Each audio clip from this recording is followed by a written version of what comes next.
Visualize um médico em seu consultório. Ao observar queixas semelhantes de seus pacientes, ele pega a câmera do celular e grava um vídeo caseiro. Citando estudos preliminares, faz alguns questionamentos sobre os efeitos colaterais de uma substância nova que prometia curar um vírus mundial. Não há ódio ou conspirações em sua fala, apenas uma dúvida honesta e um convite ao debate. Ele publica o vídeo no YouTube. Em poucas horas, o conteúdo viraliza. De repente, a tela pisca com a seguinte mensagem: sua conta foi suspensa por violar as diretrizes da plataforma. O canal some do dia para a noite e a voz de um médico é calada. Essa não é uma história de ficção e aconteceu com diversos perfis de médicos e leigos durante a pandemia de Covid-19. Após anos de investigações, uma notícia caiu como uma bomba nos noticiários americanos. A gigante de tecnologia Google admitiu que cedeu à pressão do governo Biden para censurar perfis sob a justificativa de combater desinformação e discursos políticos, especialmente durante as eleições de 2020 e a pandemia. A empresa reconheceu ter removido mais de 1 milhão de vídeos e suspendeu inúmeras contas por violarem políticas de desinformação. Mas a revelação que mais chamou a atenção é que muitas das remoções de conteúdos e suspensões de perfis foram a pedido do próprio governo americano. Como isso foi possível? Hoje, desvendaremos a pressão do governo Biden sobre as Big Techs, as contas silenciadas, os relatórios que expõem a censura e os desdobramentos dessa perseguição que reverberam até o Brasil. O Google admitiu que sofreu pressão direta do governo do ex-presidente americano Joe Biden para remover conteúdos do YouTube. Segundo a carta enviada pela própria instituição ao Comitê Judiciário da Câmara dos Estados Unidos, isso ocorreu durante a pandemia de Covid-19 e no período eleitoral. No documento, foi revelado que altos funcionários da Casa Branca, incluindo o próprio presidente Biden, pressionaram pela retirada de vídeos e pelo banimento de canais. Eles colocam com todas as letras que eles baniram canais, que eles removeram conteúdos, vejam vocês, está na carta, que não violavam nenhuma regra do YouTube. Tudo para agradar a Casa Branca de Joe Biden. O podcaster Joe Rogan teve episódios desmonetizados por discutir sobre ivermectina. O jornalista Alex Jones enfrentou banimento permanente por conteúdo sobre eleições. E o Dr. Robert Malone, inventor da tecnologia de mRNA usada em vacinas, teve canais restritos por alertas sobre riscos potenciais, apesar de suas credenciais científicas. Na carta, a empresa classificou esse comportamento do governo Biden como inaceitável e errado e disse lutar em defesa da primeira emenda americana, que trata da liberdade de expressão. Um comitê foi aberto, liderado pelo deputado republicano Jim Jordan. Ele expôs todo o caso em suas redes sociais e intimou o Google a dar mais esclarecimentos. Em um trecho do documento, afirmou que, abre aspas, o comitê obteve documentos mostrando que o governo americano pressionou o YouTube a censurar conteúdos legais, incluindo aqueles que não violavam as políticas de moderação da própria empresa. Fecha aspas. Após as denúncias, a Alphabet, controladora do Google, anunciou que criadores de conteúdo que tiveram contas permanentemente banidas do YouTube por discurso político poderão retornar à plataforma. Além de reverter antigas políticas de moderação, o YouTube não utilizará mais os verificadores de fatos terceirizados para rotular ou remover conteúdos.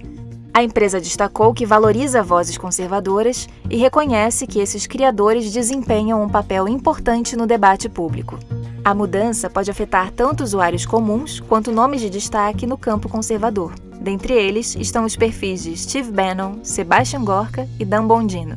Todos haviam sido banidos permanentemente por postarem conteúdos ligados à Covid-19 ou às eleições americanas. A conta oficial do X, Updates from YouTube, confirmou que o programa de retorno dos canais banidos indevidamente começará de forma limitada.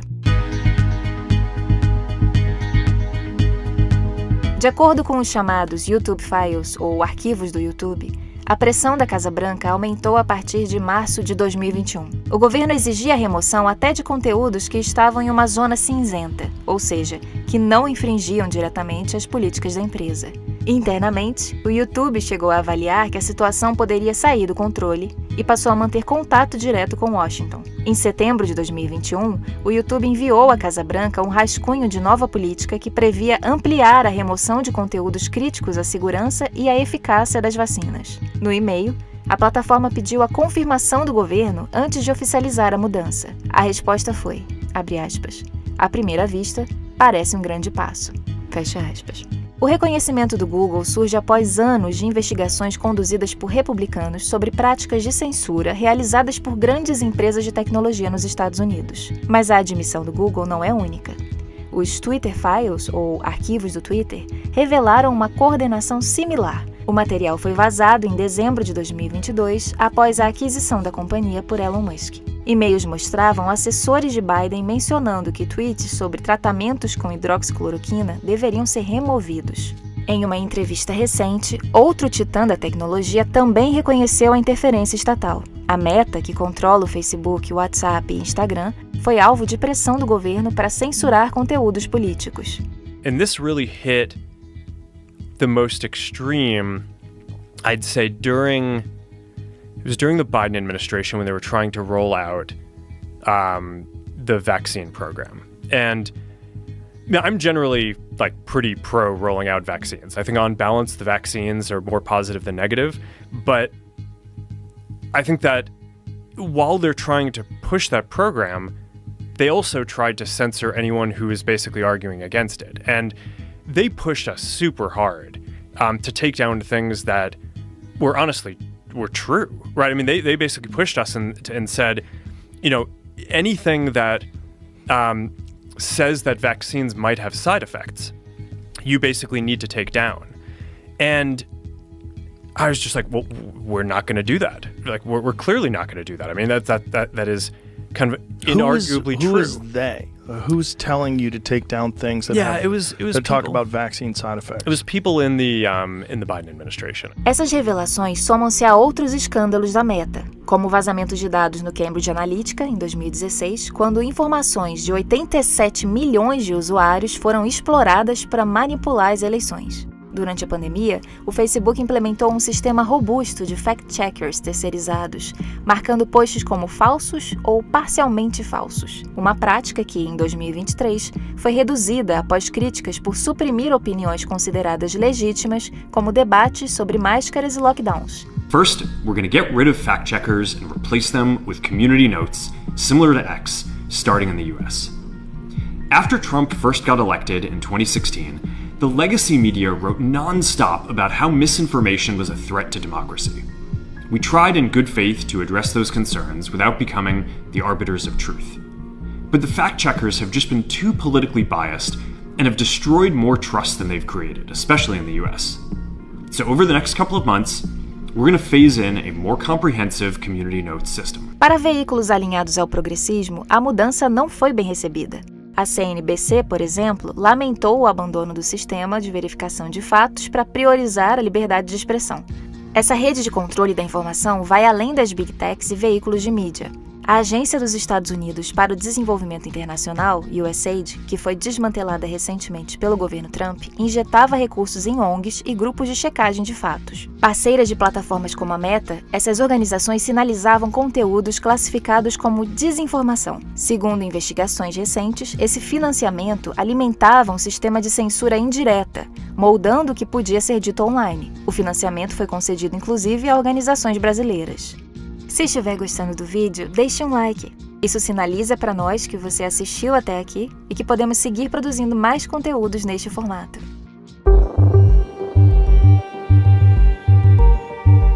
Ao admitir a pressão da Casa Branca e anunciar a restauração de contas banidas, o Google colocou o tema da liberdade de expressão digital no centro do debate. Para Jim Jordan, as revelações confirmam que a administração Biden usou seu poder para moldar o espaço digital em favor de seus interesses políticos. Esse reconhecimento e reativação de contas banidas foram consideradas vitórias da atual gestão americana. Para o Google, a resposta é tentar reconstruir a confiança junto ao público e evitar que esse embate leve a uma regulação mais dura da indústria de tecnologia. Do outro lado do mundo, no Nepal, a tentativa de censurar Facebook, Instagram e YouTube em meio a um ambiente político conturbado levou a uma reação extrema. O movimento da geração Z, formado por milhares de jovens, incendiou prédios públicos, forçou autoridades a fugir de helicóptero e culminou na renúncia do primeiro-ministro. Você pode conferir mais sobre essa história assistindo a este vídeo no nosso canal. São dois cenários diferentes, contudo, ambos compartilham o mesmo dilema. Até onde os governos estão dispostos a ir para controlar o espaço digital? Qual será a resposta da sociedade diante dessa interferência? A pressão do governo Biden e o financiamento da USAID revelam que quando estados, algoritmos e agências decidem o que pode ser dito, o debate público é ameaçado. Pensando nisso, a Brasil Paralelo foi até a América investigar as origens desse complexo de censura. E reunimos tudo isso em um documentário único, God Complex, que será lançado internacionalmente dia 16 de outubro. Com vozes como Mike Benz, Tom Fitton, John Solomon e Chanel Ryan, a obra investiga os bastidores da censura e questiona o futuro da busca pela verdade. Por décadas, os Estados Unidos foram o farol da liberdade de expressão. Mas e se esse princípio estiver sendo abandonado? Assista agora ao trailer de God Complex, para entender por que defender a liberdade de expressão é crucial para a prosperidade de qualquer sociedade.